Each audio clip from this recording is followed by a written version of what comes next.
Good evening to all our viewers. It is a nice cold week and obviously just the right time to start fishing again in freezing cold weather of -8 in certain places of the country. So welcome this evening in our colder part of the winter, and you are tuned in to On the Line with, and you are on 4Anglers digital platform that keeps fishing alive. And we are chatting again to Schalk from Breda from Supercast and his team. Welcome, Schalk. Werner, thank you very much. I think the cold spell was well anticipated, and it's time for that. But with the cold as it comes in, the big fish comes in. It's never a time to stop.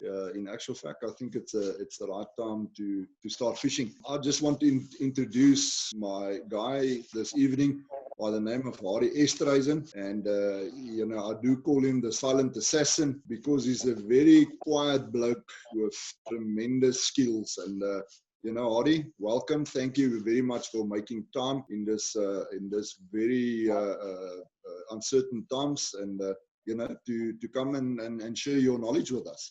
Thank you, Schalk, and thank you for the opportunity to be part of your team and also this evening. Right, Werner, I think that the two questions that we do want to ask, one is, is it viable to start throwing feed the moment you fish, make a feeding spot, take time to do that, first of all. And then another thing that I think a lot of people is very uncertain of is, do I fish one distance with both rods, or do I fish different distances? So, I think that's the two main questions for tonight, and let's see what Hardy has got to say about it. One of the very first questions we've got to ask before you can go there, and it has to do with being on the line with, is you need to talk to us about orientation, and specifically your rugby team orientation, so that we know whether we allow you on here or kick you off straight away. Werner, I hope it's the right answer. I'm a big Lions fan. Okay, I'm fortunate to.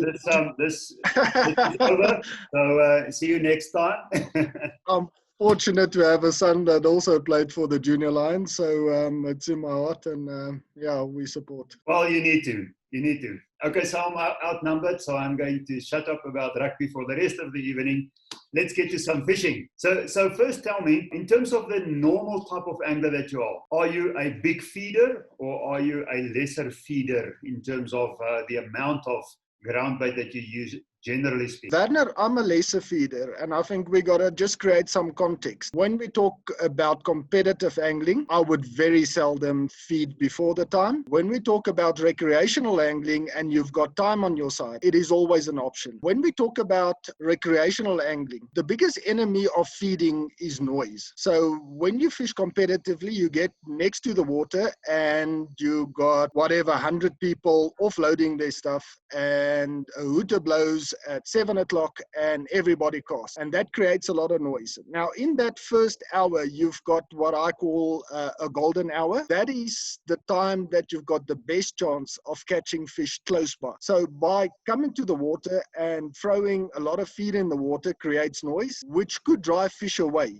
Saying that, they could come back in the afternoon, but that's a gamble you'll have to take. When we talk about recreational angling, I'm fortunate to own a piece of land on the Valdam, and what I normally do when I go there, I would try and catch big fish, and one of the species I would target is barbel. And obviously, when you talk about a mudfish or mudfish fillet or mudfish head, is still the best barbel bait. I would get to the water, throw 10 balls, go up to the house, have breakfast. That gives 2 hours without any noise next to the dam. Come back, and without fail, you'll have fish on the spot. When you're talking about fishing a league, a competition, a Promania, any of those, there you want to make use of your golden hour. So by taking one rod and throwing 10 balls there, first of all, you take 10 minutes out of your golden hour. And second of all, you might also chase fish away by creating noise, especially when there's not wind blowing. I think you got a better chance when there's wind blowing, because that's your friend, and it stifles some of the noise. Also gives it a better chance of fish coming back in the afternoon.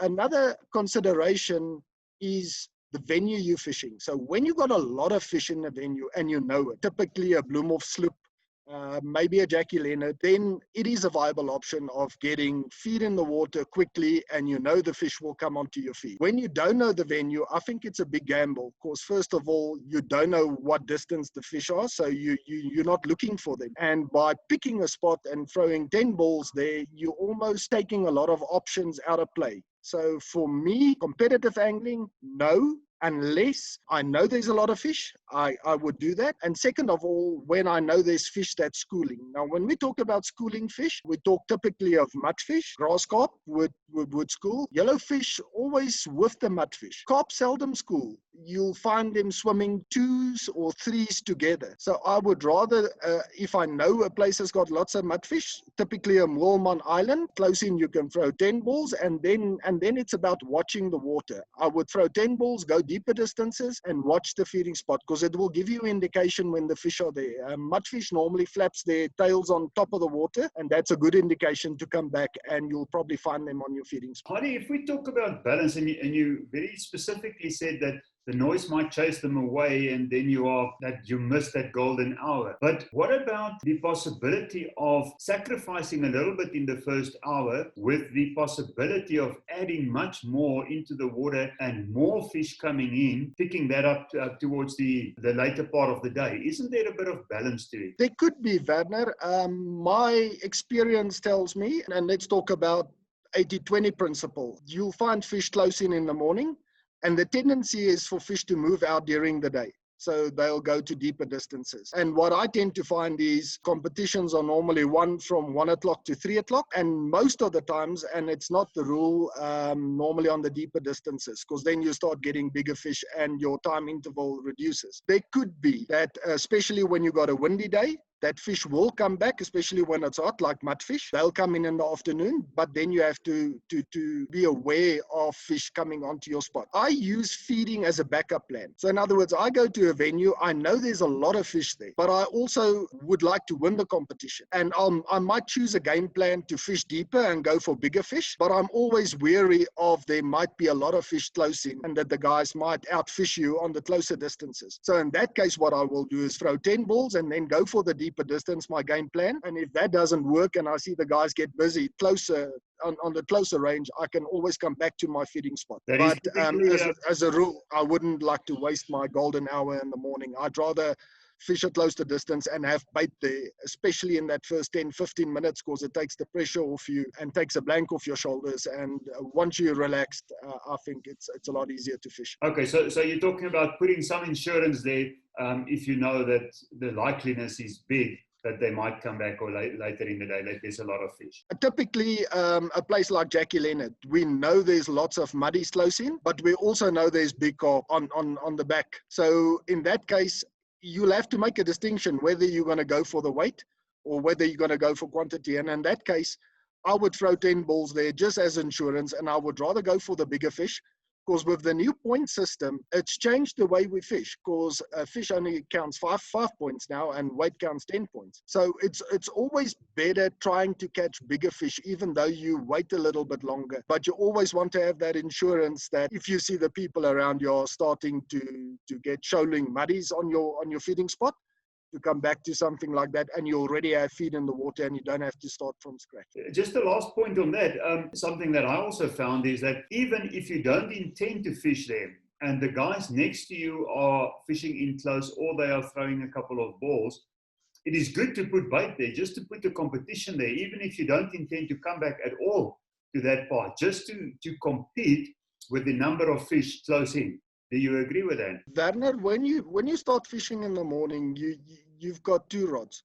And for me, the biggest thing that you got to sort out is the line that the fish is active. In other words, close in, middle range, or deeper. By picking a distance like 50 meters and throwing 10 balls there is a bit of a gamble, because you don't know if the fish is actually swimming on that line.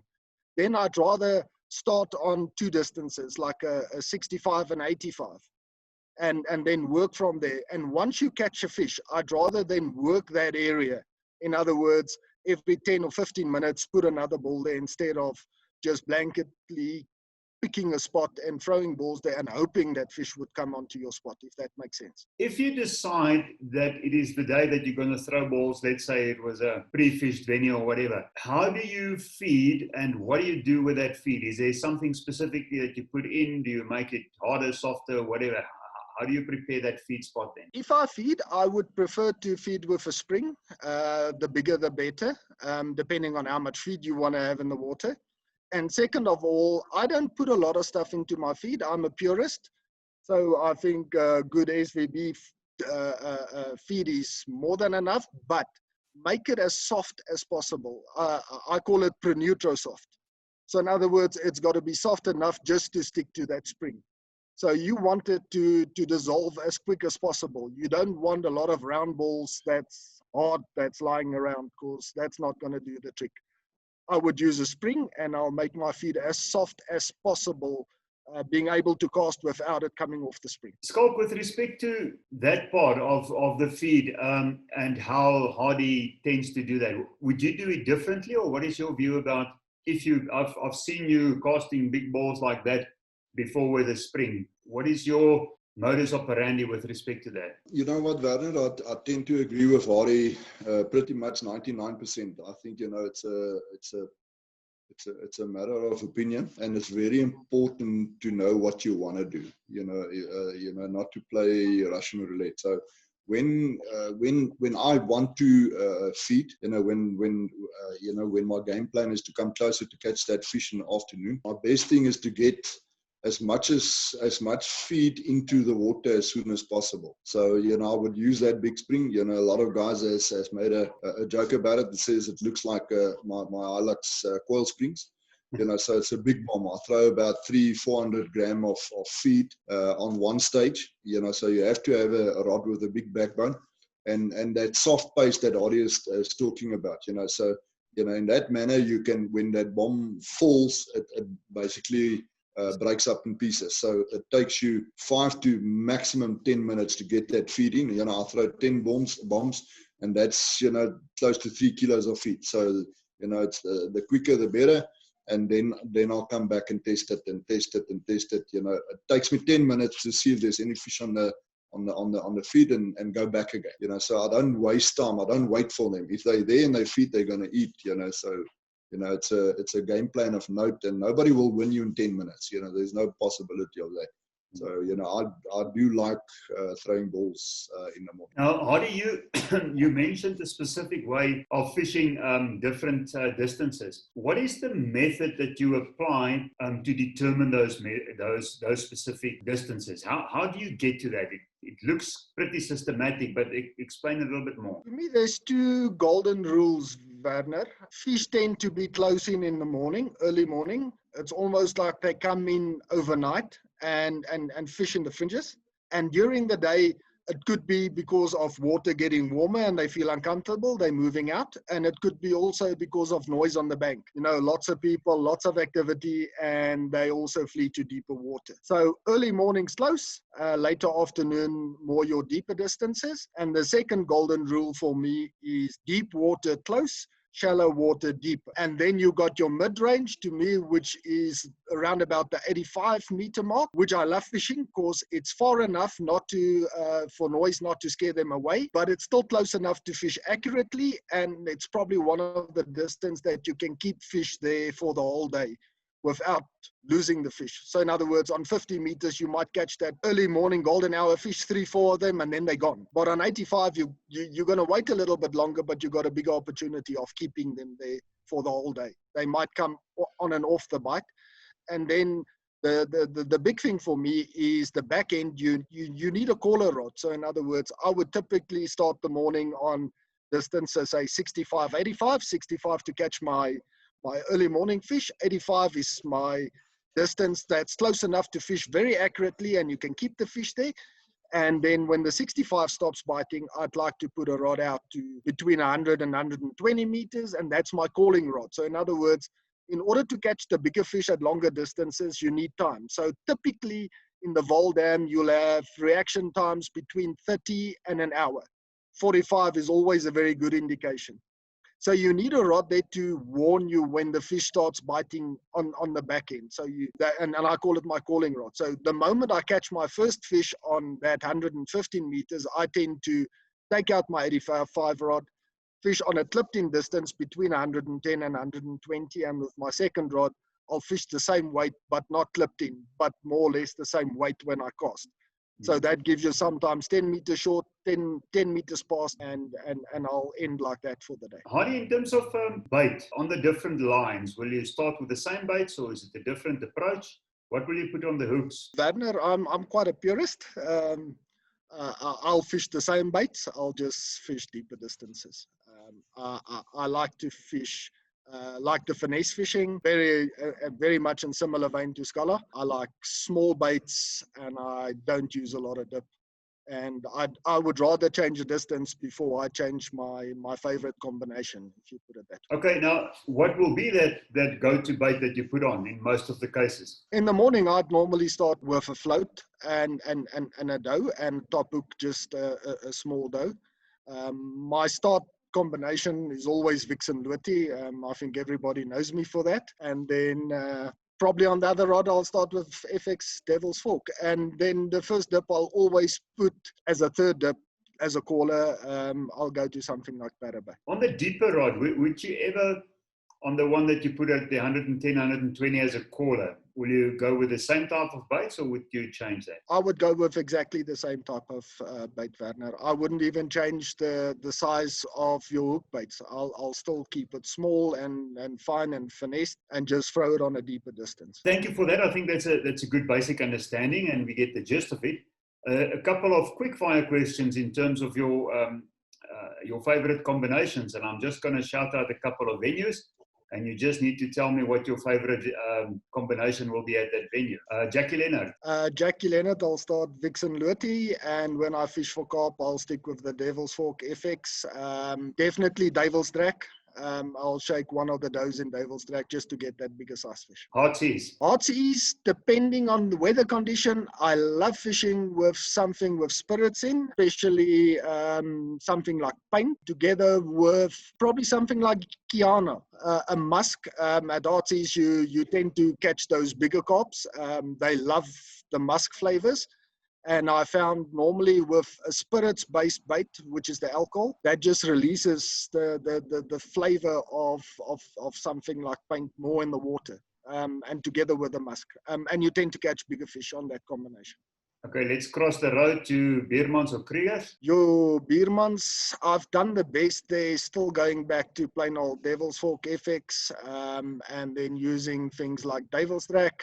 When it gets quiet, I'll dip one of the dough baits in something like Stutterford or probably something like Chop Chop, Triple D. But that would be one of the hook baits, but I'll stick to the best combination I've done well there was still Devil's Fork FX. Groot draai? Well, groot draai to R2K, and now I'm trying to think R2K and FX. And then I've also done well in the past there with Banjo and Has Been, but the red Has Been. So, and literally on top of each other. But R2K, FX, by far the best. Bronkies? Bronkies, not so familiar with the venue, so I'll go back to my Vixen Luti. Okay, last one, sloop. Say again, Werner. Sloop, Bloemhof sloop. Sloop, just like anything with lots of fluorescein in it. So they're definitely FX together with something stronger in that combination. Devil's Fork FX, Devil's Fork Chop Chop in the afternoon when it gets warm, but always dips with a fluoro base that gives us a lot of fluoro. That's it, great. Scala, any closing statements on this interesting talk? Yeah, no, you will see that Hardy and myself, we came out of the same era that, we didn't fish with a lot of dips and as light as possible. There's one bait that Hardy didn't disclose, and that's that he's a master of throwing a P5. When nobody catches a fish, Hardy will throw a bottom with a P5 out of space and then catch fish, especially when it comes to dams like koppies and those. So I've learned a lot from Hardy when it goes broke, take that bottom and just cast it. One of the best baits. I think Scala's right. To me, especially venues like Silje, I would tend to start with a P6 and end with a P7. Koppies Dam, I've done very well. I found that distance is sometimes much more crucial than the weight you're casting. Even clip drift, when you're in trouble, take a P6 with a worm and put it in the back. You always have that opportunity to catch that 5 kilo carp that brings you back into the game. So yeah, I'm not afraid to throw a big bottom if I have to. Well, that's great. Hardy, thanks a lot for talking to us and sharing quite an interesting perspective. And thank you, Schalk, for just another interesting topic that you brought to the table. Thank you very much. Thank you, Werner. Thank you, Schala. Well, there you have it. It was another Friday night with Supercast. And on the Supercast on the line, we catch you again next Friday. Be safe out there. This is a cold weekend. We cannot fish yet. So stay inside, get the last parts of your baits and traces prepared. And the moment that we can get out, let's go out there and catch fish. And remember, you are awesome.